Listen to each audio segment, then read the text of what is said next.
Hello friends आमार YouTube channel आपनालोक सकलोके स्वागतम जानाइছোঁ।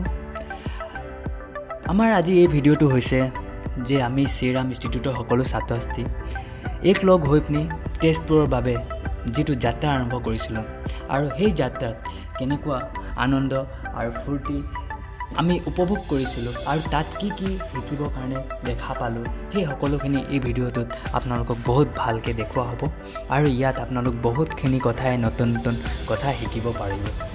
য'ত যি কি নহওক বলক এতিয়া আমি এই যাত্ৰাটোৰ বিষয়ে কমপ্লিটলি ষ্টাৰ্ট কৰোঁ। ক'ৰ পৰা কেনেকৈ ষ্টাৰ্ট হৈছিলে শ্ৰীৰাম ইনষ্টিটিউটত যাত্ৰা আৰম্ভ কৰাৰ আগতে আমি ফাৰ্ষ্টে ছাত্ৰ ছাত্ৰীসকলৰ সকলোৰে নাম আৰু মোবাইল নাম্বাৰ আৰু পেৰেণ্টছৰ সকলোৰে নাম নাম্বাৰ লৈ লৈছিলোঁ যাতে আমি সেই যাত্ৰাত একো অসুবিধা অনুভৱ নহওক। ভগৱান শ্ৰীৰামৰ নাম লৈ পিনি আমাৰ এই যাত্ৰাখন শুভ হওক আৰু মংগলেৰে আমি ঘূৰি আহোঁ এইটো কামনা কৰি পিনি পূজা কৰি পিনি আমি নিজৰ যাত্ৰা আৰম্ভ কৰিলোঁ। এই যাত্ৰাটো আমাৰ আৰম্ভণি আছিলে ৰাতি 11 বজাত শ্ৰীৰাম ইনষ্টিটিউট বালিঘাট সকলো ছাত্ৰ ছাত্ৰী এক লগ হৈ পিনি পূজা কৰি টেষ্টবোৰৰ বাবে যাত্ৰা আৰম্ভ কৰিছিলোঁ। বাছত ছাত্ৰ ছাত্ৰীসকল যথেষ্ট আনন্দ উপভোগ কৰিলে আৰু সকলোতে উল্লাসৰ পৰিৱেশ আপোনালোক এই ভিডিঅ'টোত দেখা পাই আছে কেনেকৈ আমাৰ শ্ৰীৰাম ইনষ্টিটিউটৰ সকলো ছাত্ৰ ছাত্ৰী আনন্দ ফূৰ্তি কৰি আছে।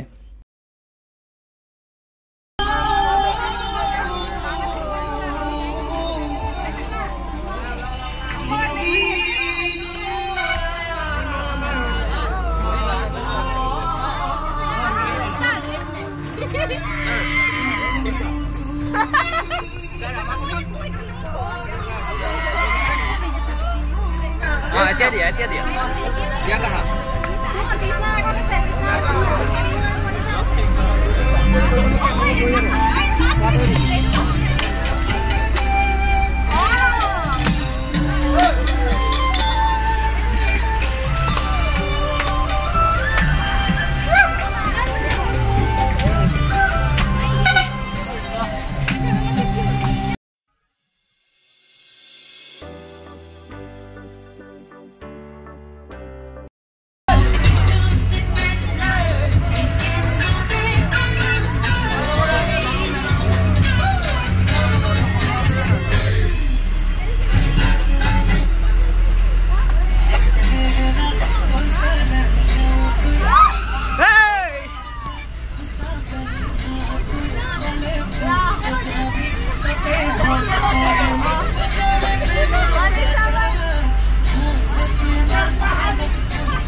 ？তাৰ পিছত পুৱা 4 বজাত আমি জখলাবন্ধা নিউ মুৰলী হোটেলত ৰ'লোঁ য'ত সকলো ছাত্ৰ ছাত্ৰী হাৰ পালেহি। হোটেলখনত শৌচাগাৰ আৰু বাথৰুমৰ ব্যৱস্থা যথেষ্ট ভাল আছিল, যাৰ বাবে আমাৰ যাত্ৰা আৰু আৰামদায়ক হৈ পৰিল।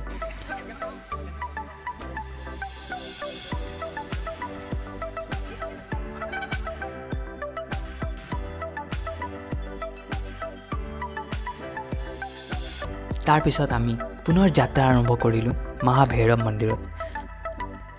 মন্দিৰখন আধ্যাত্মিক পৰিৱেশ আৰু আমাৰ যাত্ৰাটোক অধিক মহত্বপূৰ্ণ কৰি তুলিলে।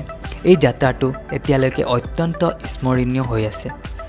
তাৰপিছত আমি সকলো নিজৰ ছাত্ৰ ছাত্ৰী আপোনালোক দেখা পাইছে, ইয়াত আহি পালোহি আৰু তেওঁলোক লাহে লাহেকৈ খোজকাঢ়ি ইয়ালৈ আহি আছে। আৰু আমি ইয়াত বাবাৰ লগত কথা পাতিম, যিহেতু বাবাজনৰ এই মন্দিৰৰ ওপৰত কিবা দুই এষাৰমান ক'ব। তেওঁৰ কি কয় আমি এই বক্তব্যটো এই ভিডিঅ'টোত আপোনালোক চাই লওক ভালকৈ। ফাৰ্ষ্টে এই মন্দিৰত অহাৰ লগে লগে আমি দেখা পাই আছোঁ প্ৰথম আছে ভগৱান গণেশ, তেওঁ দুৱাৰ মুখত বিৰাজমান কৰিছে।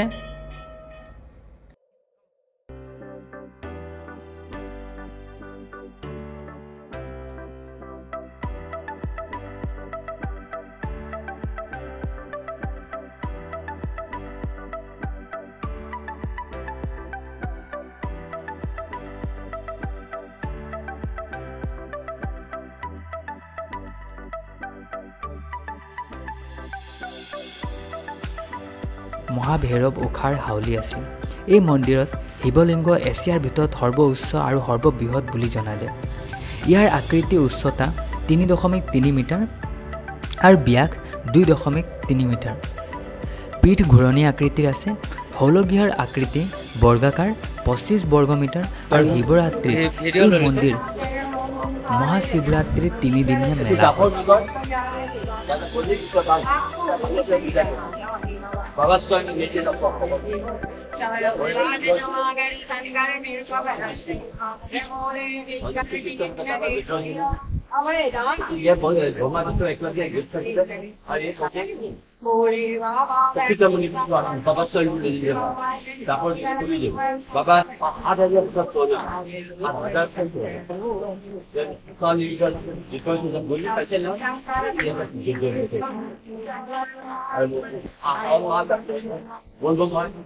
আৰু ঠাকুৰৰ শিৱৰাত্ৰি মহান পূজা হয় আৰু দেৱী পূজা চলি থাকে বিয়া বাৰু অনুপৰোক্ষ আছে এটা বহুত পুৰণা বুলি পৃথিৱীৰ এতিয়া কিন্তু সবচে जो जीवनी ऐसी बात है लेकिन सब चीजें ये ये सब ये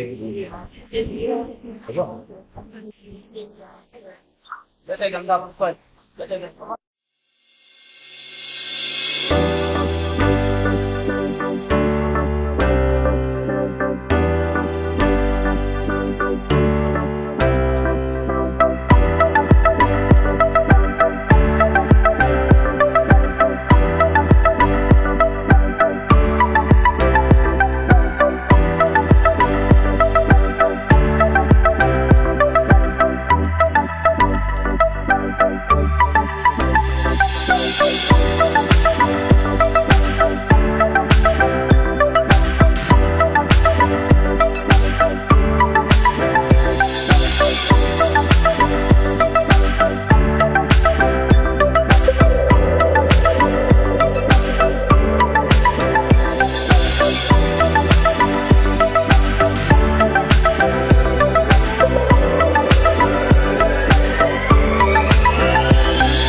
অগ্নিগড় পুৰণি নাম হৈছে কন্যাপুৰ। বান ৰজাই নিজৰ কন্যা উষাৰ ৰক্ষাৰ বাবে ইয়াৰ চাৰিওপিনে অগ্নি লগাই থৈছিল বুলি কোৱা হয়। কিন্তু আমি যেতিয়া ইয়ালৈ আহিলোঁ ক'তো আমি তেনেকুৱা জুই ওলোৱা আমি ক'তো দেখা নাপালোঁ। কিন্তু এনেই নামটোৰ পৰা আমাক এনেকুৱা লাগে কি তাত কিবা জুই ওলাই থাকে, বাট সেনেকুৱা ইয়াত একো কথা নাই। ইয়াত জুই ওলোৱা তেনেকুৱা দেখা পোৱা নাই, কাৰণ বান ৰজাই চাৰিওপিনে অগ্নি লগাই থৈছিলে বুলি কোৱা হয় আৰু পদ্মনাথ গোহাঁই বৰুৱাই 1921 চনত ইয়াত পদ্ম উদ্যান স্থাপন কৰে। এই স্থানটি পুনৰ 2000 চনত উষা আৰু অনিৰুদ্ধ উদ্যান হিচাপেও গণ্য কৰা হয়। অগ্নিগড় ওপৰৰ পৰা ব্ৰহ্মপুত্ৰৰ মনোমোহা দৃশ্য উপভোগ কৰিব পাৰি।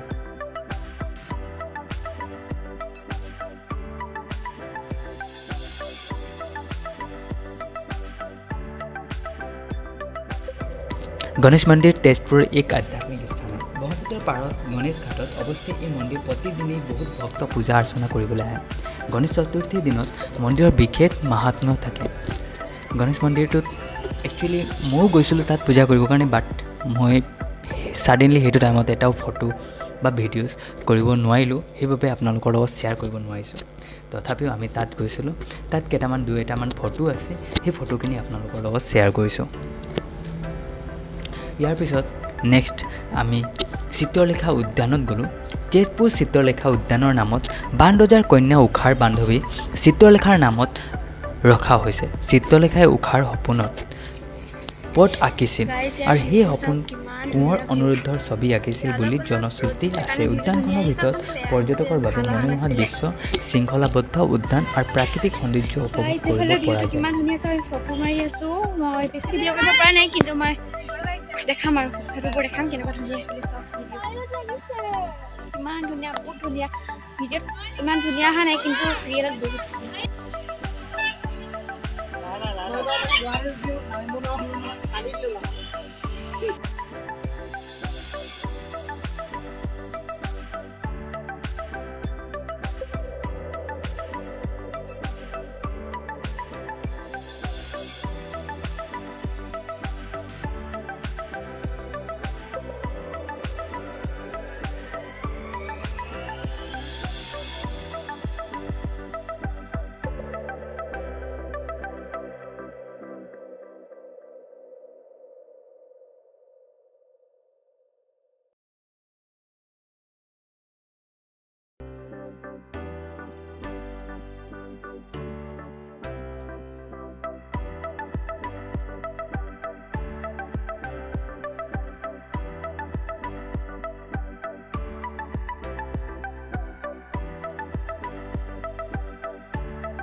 এইফালে আমি মন্দিৰ আহি পাই গ'লোঁ, শ্ৰী শ্ৰী মা ভৈৰৱী মন্দিৰ। কিন্তু এতিয়া সোমাই নাযাওঁ, ছাৰ হেঁতি যাব চাগে। দেখিছে শ্ৰী শ্ৰী মা ভৈৰৱী মন্দিৰ তেজপুৰ।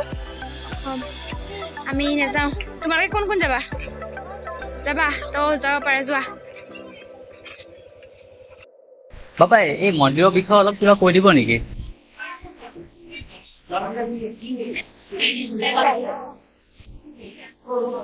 মানে বৰ্তমান মন্দিৰ বুলি কয়। হয়। ইয়াত মানে পানাপুৰৰ জীয়াৰী জীয়াৰী উঠা দিবি পূজা কৰিব মানে বনাই দিছিলে।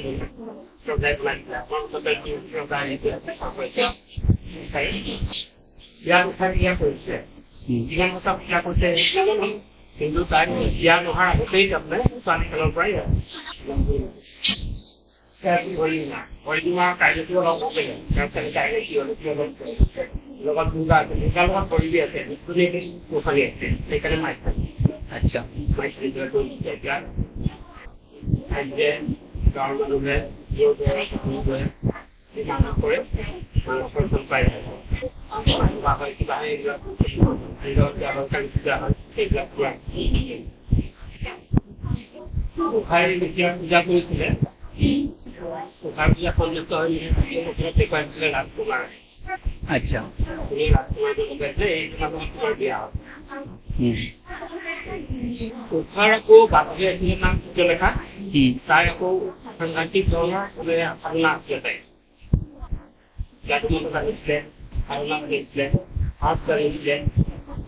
তাৰপিছত গোটেইখনত কেনেকুৱা ৰাজকুমাৰ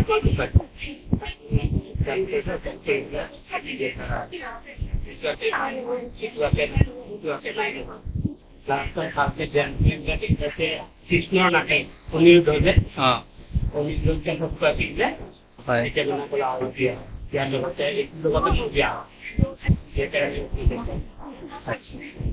তাৰপিছত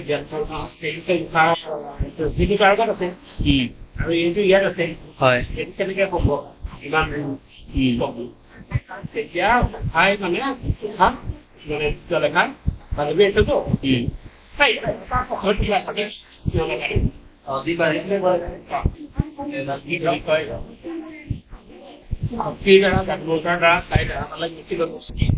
তাৰ পৰা শক্তিৰ দ্বাৰা পালনীয় হৈছে আমি গৈ আছে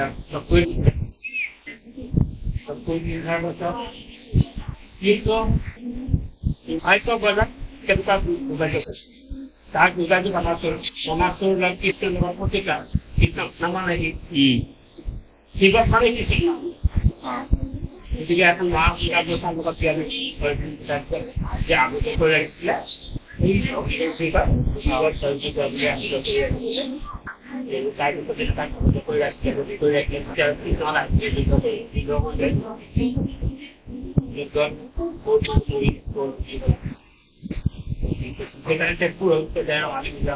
আচ্ছা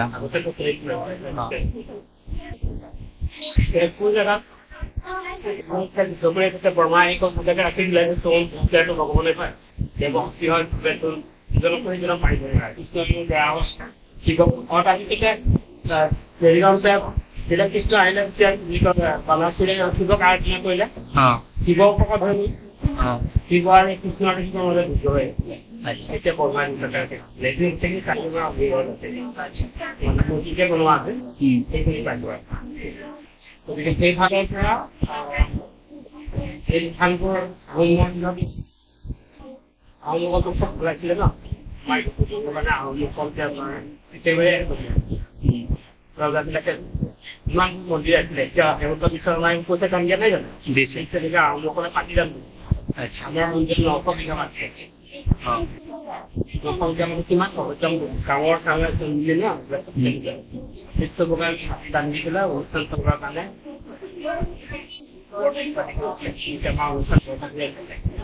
কিছুমান অনুষ্ঠান দলাই চলাই কামাখ্যা দলাই চলাই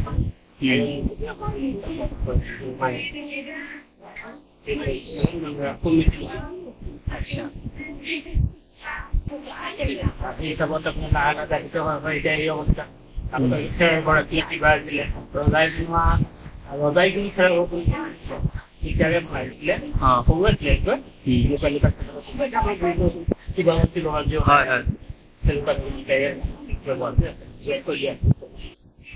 আৰু এতিয়া দায়িত্ব নাই দুৰ্গা পূজা আহি আছে চলি আছে দুৰ্গা পূজা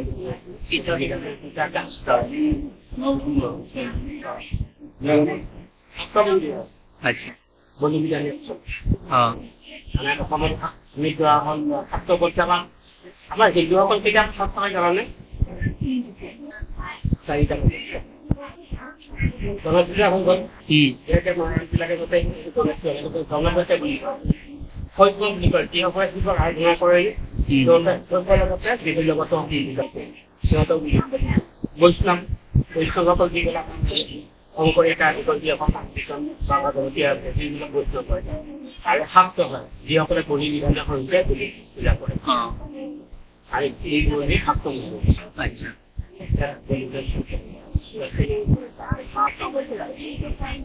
কিন্তু যুগ চলিব কিন্তু বজাৰ পানী ন ইয়াতে কৰি ইয়াতে মুড়ি থকা খোৱা যায় আৰু বা কৰি যোৱা তোমালোকৰ কাৰণে যদি কিবা মানুহ কৰি যোৱা তেতিয়া আমাৰ অনুষ্ঠান ভালকে চলক আমাৰ অনুষ্ঠান আজিৰ পৰা 2020 বা 2020 আন্দোলনক যে সদাগতীয়ভাৱে কৈ যোৱা নাই টিকাটো ঠিক কৰি দিব এই কাৰণতে হৃদয়ত ভগৱান আছে হৃদয়ত ভগৱান থাকিলে নহ'ব তোমাৰ ঘৰত ঠিক কিয় গৈছে তাৰোতো কৰা আছে কিয় গৈছে আত্মীয়তাৰ কাৰণে গৈছে সেই ঠিক আছে আৰু তাত আমাক বহুত ভাল লাগিলে আৰু আমাক বাবাই বহুত ধুনীয়াকৈ মা ভৈৰৱী কোন আৰু তেওঁ কেনেকৈ ভৈৰৱী মন্দিৰটো তাত বনোৱা হৈছে সকলো বিষয়ে জনাই দিছে। আপোনালোকে এই ভিডিঅ'টোত চাব পাৰে। আৰু ইয়াতে আমাৰ যাত্ৰা শেষ আৰু সামৰণি মাৰিছোঁ। আৰু আমাৰ এই ভিডিঅ'টো যদি ভাল লাগিছে চাই পিনি তেন্তে আমাৰ চেনেলটো লাইক, কমেণ্ট এণ্ড ছাবস্ক্ৰাইব কৰিবলৈ নাপাহৰিব। Thank U.